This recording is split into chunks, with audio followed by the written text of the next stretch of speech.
بهلول دانا رحمت الله علیه یو مشهور بزرګ تیر شوی دی، مجذوب، ډېر عقلمند سړی او خلکو به لیونی ګڼل چې دا لیونی دی، حالانکې لیونی نو. هغه به چې راووتو نو خلکو ته به یې کتل نو خندل به، په دې وجه باندې به یې خندل چې دا خلک دنیا ته الله پاک څه دپاره رالیږلي دي، الله پاک دا انسانان څه دپاره پیدا کړي دي او دوی په دنیا کې یعنې څه کارونه کوي. نو ده به خلکو پورې خندل، ده به په دې باندې خندا ورته، خلکو به ده پورې خندل چې دا لیونی دی، خلکو ته ګوري او خاندي. دغه ډېر واقعیات مشهور دي په کتابونو کې. نن د هغه یو واقعه هسې نظر لاندې راغله، ما چې تاسو سره هم دا واقعه شیر کړمه. بهلول رحمت الله علیه فرمایي چې زه د یو ماشوم نه ډېر زیات متاثره شوم. یو ورځ په لاره را روان وم، نو ماشومانو چې کوم دی لوبې کولې، شینولي یې کول، دا غوزان یې کول، په غوزانو باندې به پخوا د خلکو ماشومانو به لوبې کولې، نو غوزان یې کول. نو یو ماشوم یو طرف ته ولاړ دی او هغه جاړي. ما دا وګڼله چې یاره دې ماشوم سره غوزان نشته دی، د دې دپاره جاړي چې دا نور ماشومان لوبې کوي، غوزان کوي، ما سره غوزان نشته دی، دی په دې وجه باندې جاړي. زه ورغلم، هغه ماشوم مې دلاسه کړو، په سر مې ورته لاس کېښو چې بچیه زه تاله ته جاړمه، زه تاله غوزان راوړمه، ته هم دې ماشومانو سره نو غوزان وکړه. بیا هغه ماشوم راته ګویا شو چې ای بهلول، مونږ دنیا ته لوبو ټوکو دپاره نه یو راغلي، مونږ الله پاک لوبو دپاره نه یو پیدا کړي.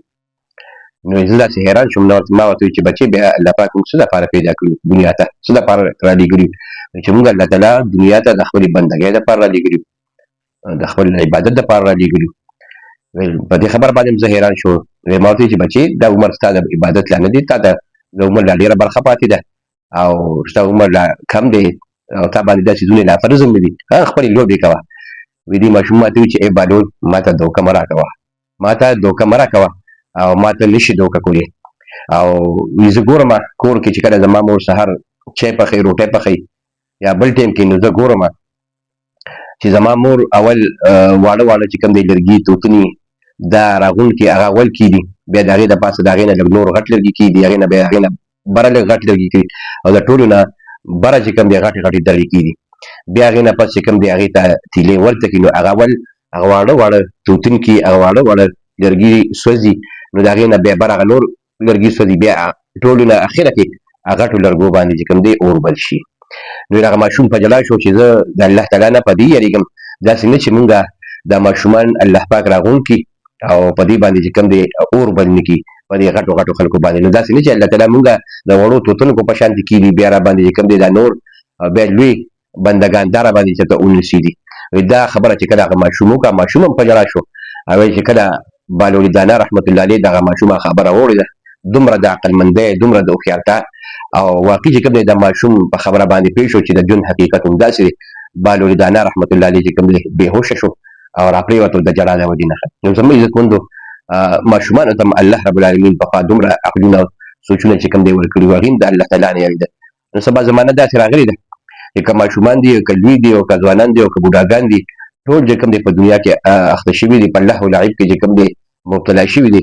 خلکو نه آخرت چې کوم دی هیر دی، حساب کتاب هیر دی، قبر هیر دی. نو دا محض یو واقعه وه د وعظ و نصیحت دپاره چې مونږ د دې ماشوم نه د دې د خبرو نه چې کوم دی عبرت والو، نو دا هم زموږ دپاره چې کوم دی کافي کېږي. عبدالرحمن بابا فرمایي چې یو زنده چې د مرده په قبر ورشي، دومره بس دی نصیحت په دې دنیا. نو زما عزتمندو دنیا چې کوم دی دا دارالامتحان دی.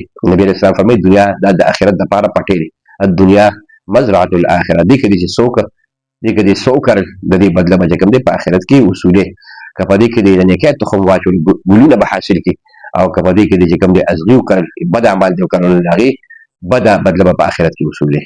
واخر دعوانا الحمد لله رب العالمین.